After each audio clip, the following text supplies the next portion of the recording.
चलो बेटा करते हैं स्टार्ट। देखो ये एक हमें सिस्टम दे रखा है, इसने हमें चेक करना है ये कंसिस्टेंट है कि इनकंसिस्टेंट है, कंसिस्टेंट है कि इनकंसिस्टेंट है, और फिर उसके बाद अगर कंसिस्टेंट है तो सॉल्व भी करना है। करें स्टार्ट। किस तरीके से करेंगे देखो, पहले लिखते हैं मैट्रिक्स फॉर्म। ठीक है, मैट्रिक्स फॉर्म लिखने की भी बोल रहा है क्योंकि हमसे, तो मैट्रिक्स फॉर्म लिखो भाई। मैट्रिक्स फॉर्म क्या आएगी? सॉल्यूशन। अच्छा इसके लिखो मैट्रिक्स फॉर्म। मैट्रिक्स फॉर्म बताओ भाई, मैट्रिक्स फॉर्म क्या आएगी इसकी? 1 2 1 -1, 6 1 1 -4, 2 -3 -1 0, -1 -7 -2 और 7, 1 -1 0 और 1। अच्छा ये तो मैंने ऑगमेंटेड बना दी है ना, इसे यहाँ लिख लेते हैं -1 -4 0 7 1। ठीक है, इसे हटाओ यहाँ से, इसके जगह क्या डालना है? x y z, क्योंकि मैट्रिक्स फॉर्म लिखना चाह रहा है ना। यहाँ आ जाएगा x y z, तो ये हो गया बच्चों मैट्रिक्स फॉर्म। ठीक है, लेकिन हमें जो चेक करना है उसके लिए इसे किस फॉर्म में लिखना पड़ेगा? ऑगमेंटेड फॉर्म में। तो ऑगमेंटेड मैट्रिक्स लिखो, तो लिखते हैं ऑगमेंटेड मैट्रिक्स। ऑगमेंटेड मैट्रिक्स कितनी होगी मिस्टर शहजाद भाटी? बोलिए जनाब। 1 6 2 -1 1, 2 1 -3 -7 -1, 1 1 -1 -2 0, एक लाइन खींचो, और ये वाला -1 -4 0 7 1। ठीक है, ये हो गया इतना। ठीक है, उसके बाद किस तरीके से करेंगे देखो, एशलेन फॉर्म में कन्वर्ट करने की कोशिश करें। बताओ किस तरीके से करोगे? एक सेकेंड, चलो करते हैं ऐसे ही। R2 को बनाया R2 -6 R1, R3 को बनाया R3 -2 R1, R4 को बनाया R4 + R1, और R5 को क्या बनाया? R5 - R1। इतना ठीक है, सिंप्लीफाई करो, देखो कितना आएगा ये। 1 2 1 और अगला वाला -1। यहां तक ठीक है, आगे समझना। देखो 6 से मल्टीप्लाई करी 6 आया, इससे माइनस करा 0, 6 से मल्टीप्लाई करी 12 आया, इससे माइनस किया -11, 6 से मल्टीप्लाई करी 6 आया, इससे माइनस किया -5, 6 से मल्टीप्लाई करी -6 आया, इससे माइनस किया 2, इसमें 2 से मल्टीप्लाई करी 2 आया, इससे माइनस किया 0, 4 आया, इससे माइनस किया -7, ये कितना आया? 2 आया, इससे माइनस किया -3, 2 आया, इससे माइनस किया +2, दोनों को ऐड किया 0, दोनों को ऐड किया कितना आया? -5, दोनों को ऐड किया कितना आया?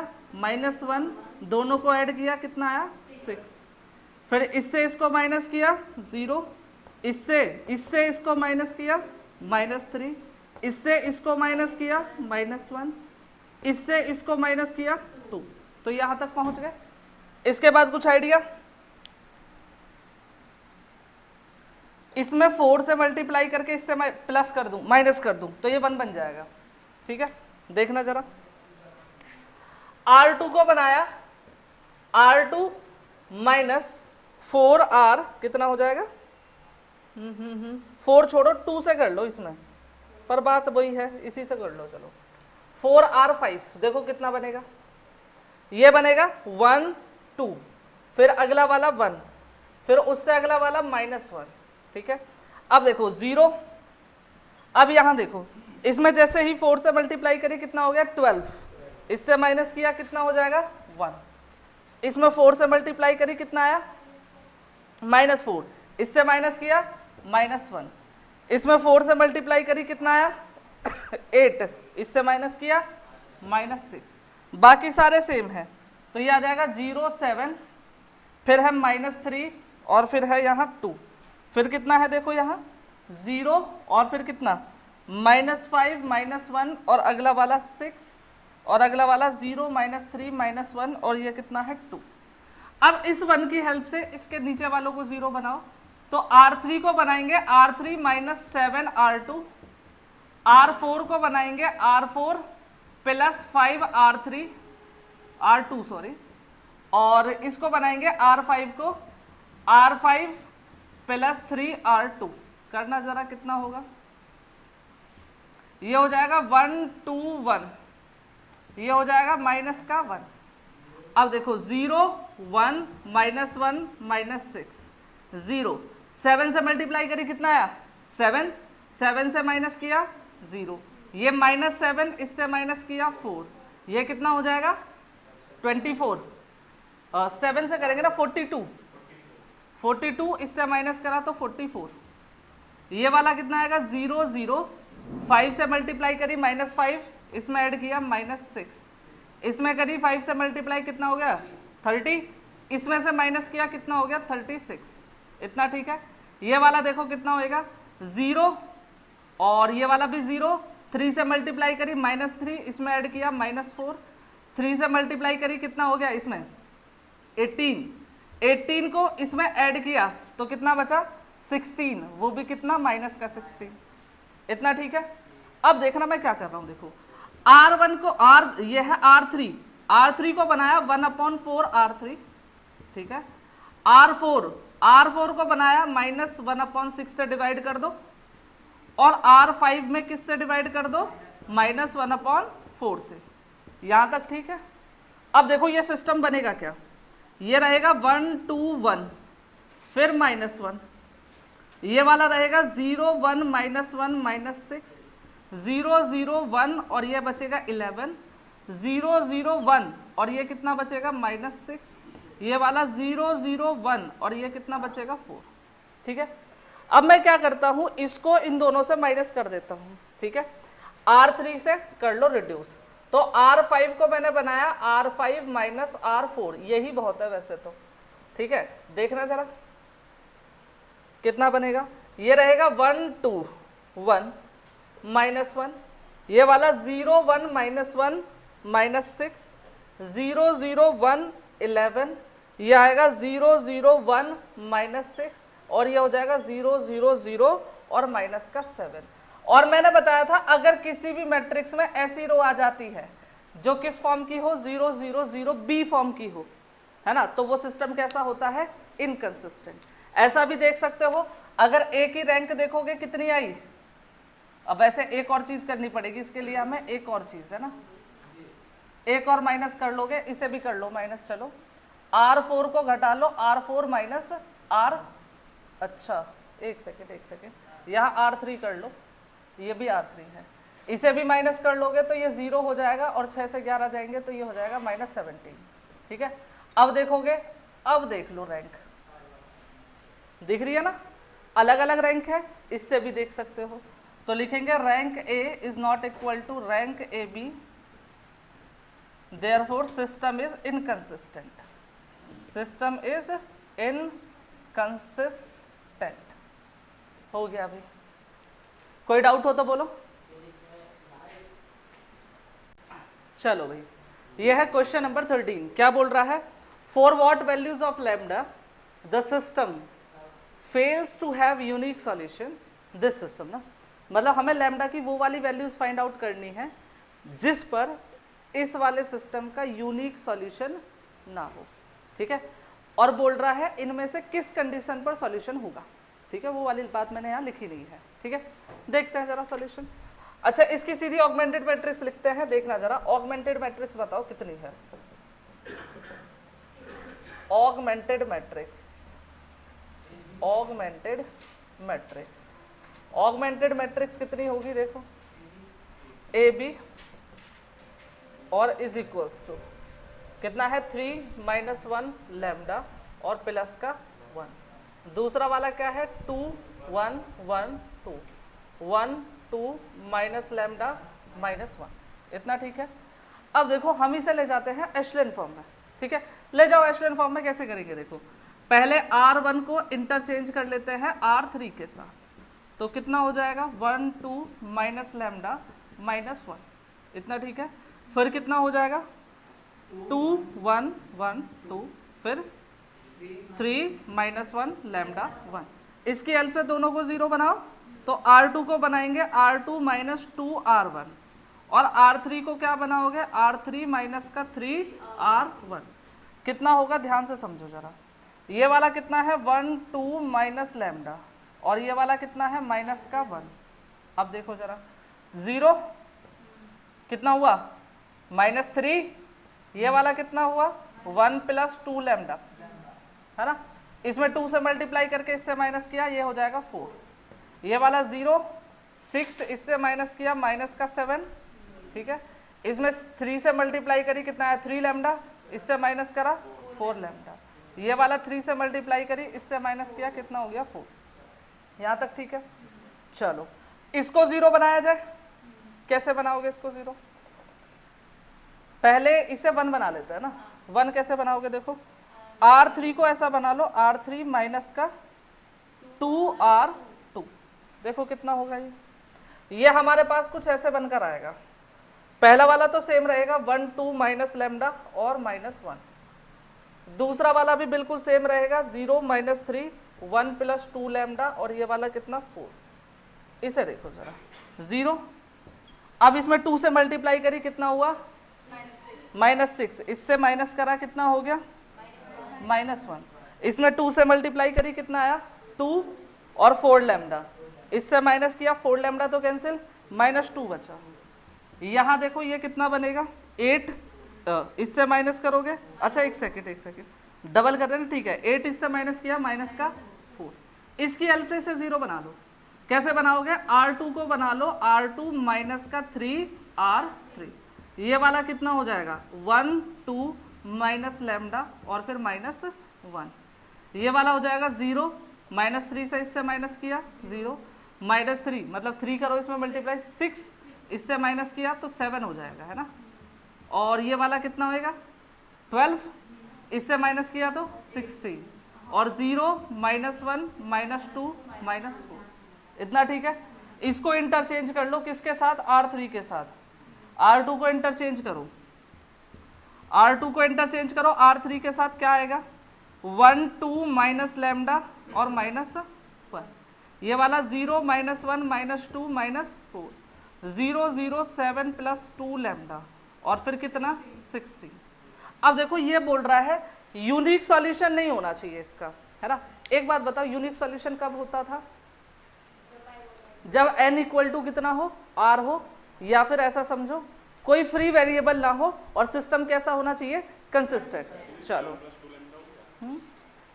फ्री वेरिएबल ना हो, है ना। अगर मैं पाइवट एलिमेंट देखूं, पहला ये, दूसरा ये, तीसरा ये, अच्छा अब ये बोल रहा है system fails to have unique solution, मतलब अब सिस्टम का यूनिक सॉल्यूशन नहीं होना चाहिए। और यूनिक सॉल्यूशन नहीं होना चाहिए इसका मतलब इसमें एक फ्री वेरिएबल कम से कम होना चाहिए। अब देखो ये तो फ्री नहीं हो सकता क्योंकि 1 है, 1 इक्वल टू 0 हम बना नहीं सकते, ये भी 0 नहीं बन सकता। लेकिन अगर मैं इसे 0 बना दूं तो इसमें से पाइवट एलिमेंट चला जाएगा और ये वेरिएबल कैसा हो जाएगा फ्री। तो इस केस में इस सिस्टम के इनफाइनाइटली मैनी सॉल्यूशन हो जाएंगे, ठीक है। तो हम कैसे लिखेंगे देखो, 4 non unique solution, non unique solution. अगर नॉन यूनिक सॉल्यूशन है तो इस केस में क्या होना चाहिए, ये जो 7 प्लस 2 लैम्डा है ये कितना हो जाना चाहिए 0 और लैम्डा की वैल्यू कितनी आनी चाहिए -7/2, ठीक है। तो अगर नॉन यूनिक सॉल्यूशन है तो लैम्डा इक्वल टू कितना होना चाहिए -7/2, ये होना चाहिए। यहां तक कोई दिक्कत हो तो बताओ, ठीक है इतना। अच्छा अब ये जो बोल रहा है ये बोल रहा है अगर लैम्डा इक्वल टू -7/2 है या लैम्डा की और भी कुछ वैल्यूज आती तो उनमें से कौन कौन सी ऐसी वैल्यू है जिस पर इस सिस्टम को सॉल्व कर सकते थे और कौन कौन सी ऐसी वैल्यू है जिस पर इस सिस्टम को सॉल्व नहीं कर सकते, मतलब किस पर कंसिस्टेंट हो सकता है किस पर इनकंसिस्टेंट। तो अगर मैं लैम्डा इक्वल टू -7/2 यहां रखता हूं क्या होगा देखो, लिखेंगे at this lambda augmented matrix कितनी बनेगी, ऑगमेंटेड मैट्रिक्स जो है हमारी वो कितनी बनेगी देखना जरा। ये हमारे पास बनेगी 1 2 माइनस लैम्डा -1 0 -1 -2 -4 0 0 0 16। अब देखो इस वाले केस में तुम्हें ऐसा नहीं लग रहा ए की रैंक कितनी है और ए बी की रैंक कितनी है, तो क्या सिस्टम कंसिस्टेंट है? नहीं। लिखेंगे since rank A is not equal to rank A B, therefore system is inconsistent, consistent at lambda is equal to कितना, -7/2। मतलब जब इसका मतलब यूनिक सॉल्यूशन नहीं होगा तो उस केस में इसका सॉल्यूशन ही नहीं होगा। ये ठीक है, कोई डाउट हो तो बोलो वरना लिखो। चलो भाई देखो किस तरीके से करोगे। ये क्वेश्चन दे रखा है, discuss for all values of lambda the system this as regards existence and nature of solution, है ना। मतलब हमें वो सारी कंडीशंस करनी है। एक सेकंड रुकना। चलो भाई देखो, करें तो स्टार्ट। क्या बोल रहा है, discuss for all values of lambda the system this as regards existence and nature of solution ना। So we have to find out और restrict lambda, or we should find out the values of lambda for which the system has solution or no solution or unique solution और infinitely many solution। ठीक है, मतलब सारी conditions जो है उन सब के लिए लैम्डा की वैल्यू हमें चेक करनी है 1 by 1। करें स्टार्ट। तो क्या करेंगे देखो, पहले ऑगमेंटेड मैट्रिक्स लिखेंगे, then we will reduce it to echelon form and try to impose the conditions for unique solution, no solution and infinitely many solutions ना। So start with augmented matrix ना। Augmented matrix बताओ क्या होगा, augmented matrix, let me start with A B ना। क्या होगा बताओ, 1 2 -2 then 6, फिर ओहो 1 1 4, वो है ना वो वाली, तो 1 1 4 और 6। दूसरा वाला 1 2 -2 6, लैम्डा 1 1 6, दीज 3 ना। चलो अब क्या करा जाए बताओ, इसकी हेल्प से इन तीनों को दोनों को 0 बनाया जाए। तो लैम्डा R2 को बनाओ R2 - R1 और R3 को बनाओगे R3 - R1। करो भाई देखो कितना होगा, 1 1 4 देन 6 0 1, इसे माइनस किया -6, इसे माइनस किया 0, ये हो जाएगा 0। लैम्डा से मल्टीप्लाई करके माइनस किया 1 माइनस लैम्डा, लैम्डा से मल्टीप्लाई करके किया 1 - 4 लैम्डा, लैम्डा से मल्टीप्लाई करके माइनस किया 6 - 6 लैम्डा, ऐसे है ना। अब देखो इसकी हेल्प से इसको 0 बना लो, इसकी हेल्प से इसको 0 बनाओ। तो क्या बनाएंगे, R3 को हम लोग बनाएंगे R3 माइनस का 1 माइनस लैम्डा और फिर कितना हो जाएगा R2। करो कितना होगा ये, 1 1 4 और अगला वाला 6। ये थोड़ा सा एक्स्ट्रा करना पड़ेगा हमें, ठीक है, और ये वाला भी थोड़ा सा बढ़ाना पड़ेगा, रुकना। ये वाला कितना आएगा 0 1 -6 0 6। अब देखो ये 0 बनेगा, ये 0 बनेगा, ये देखना 1 - 4 लैम्डा, इसमें किससे मल्टीप्लाई करनी है 1 माइनस लैम्डा से, तो ये हो गया 1 - 4 लैम्डा प्लस 6 - 6 लैम्डा, तो ये हो जाएगा 7 - 10 लैम्डा, इतना ठीक है। अगले वाले पर गए तो ये वाला कितना है 6 - 6 लैम्डा। अच्छा ये गड़बड़ है ना, ये तो 6 था 0 हो गया था, ठीक है, यहाँ तक ठीक है। अब देखो, अब यहाँ से स्टार्ट करते हैं। सबसे पहली चीज नो सॉल्यूशन वाली है ना। फॉर नो सॉल्यूशन क्या होना चाहिए बताओ। नो सॉल्यूशन के लिए बताई थी दोनों की रैंक कैसी होनी चाहिए, अलग अलग। तो ये देखो ये वाला, ये वाला, ठीक है, और इसे देखो ये वाला, ठीक। अगर सोचो ये वाला 0 हो गया है ना, तो इसकी रैंक कितनी बचेगी 2, पर फिर ये नॉन जीरो होना चाहिए। समझ रहे हो मेरी बात, क्योंकि तभी पूरे की रैंक कितनी आएगी 3। ये बात समझ आई। चलो तो इसका मतलब एक तो 7 - 10 लैम्डा इक्वल टू कितना होना चाहिए 0, और 6 - 6 लैम्डा कितना आना चाहिए 0। फिर से समझो, मैंने क्या बता रखा है, नो सॉल्यूशन में ए की और ए बी की रैंक दोनों की कैसी होनी चाहिए, डिफरेंट। अगर ए की बात करोगे तो यहाँ पर 2 पाइवट एलिमेंट तो दिख रहे हैं, अगर ये नॉन जीरो हुआ तो ए की रैंक कितनी हो गई 3, और इस पूरे की भी रैंक कितनी हो जाएगी 3। इस केस में सॉल्यूशन हमारा एग्जिस्ट करेगा, और कैसा सॉल्यूशन होगा, यूनिक सॉल्यूशन, क्योंकि फ्री वेरिएबल भी नहीं है। अब मैं बात कर रहा हूं नो सॉल्यूशन की, इसका मतलब इसमें ए और ए बी की रैंक कैसी होनी चाहिए, अलग अलग, मतलब दोनों में पाइवट नंबर ऑफ एलिमेंट्स कैसे होने चाहिए, डिफरेंट। अगर मैं इसको 0 बना देता हूं तो इसमें बचे 2 पाइवट एलिमेंट, और अगर इसको नॉन जीरो रखता हूं तो इसमें हो जाएंगे पूरी में 3 पाइवट एलिमेंट, तो दोनों की रैंक अलग, इसीलिए मैंने इसको 0 लिया, इसको नॉन जीरो लिया। यहां से लैम्डा की वैल्यू आएगी 7/10, और यहां से देखोगे ये वाला होना चाहिए 0, ये होना चाहिए नॉन जीरो, तो लैम्डा की वैल्यू कितनी आएगी, नॉट इक्वल टू 1। तो अगर ये दोनों कंडीशन सेटिस्फाई है तो हमारा सॉल्यूशन कैसा होगा, एग्जिस्ट नहीं करेगा, मतलब सिस्टम रहेगा इनकंसिस्टेंट। यहां तक ठीक है। अगर यूनिक सॉल्यूशन की बात करूं तो क्या होना चाहिए, 4 यूनिक सॉल्यूशन। यूनिक सॉल्यूशन मैंने बता रखा है कब होता है, जब दोनों की रैंक कैसी हो, सेम, और नंबर ऑफ वेरिएबल्स के इक्वल हो, नंबर ऑफ मतलब, या फिर ऐसा समझ लो फ्री वेरिएबल्स ना हो, ऐसे समझो। तो इसमें देखो अगर ये 0 नहीं है तो इसमें भी पाइवट, इसमें भी पाइवट, इसमें भी पाइवट, तो फ्री तो है नहीं। चलो ऊपर से इसकी भी रैंक 3 और पूरी की भी रैंक 3, इसका मतलब कंसिस्टेंट हो गया, और फ्री वेरिएबल भी नहीं है, तो कैसा सॉल्यूशन होएगा, यूनिक सॉल्यूशन। तो इसे हमें क्या लेना पड़ेगा, नॉन जीरो, ठीक है। तो 7 - 10 लैम्डा इक्वल टू कितना होना चाहिए, नॉन जीरो।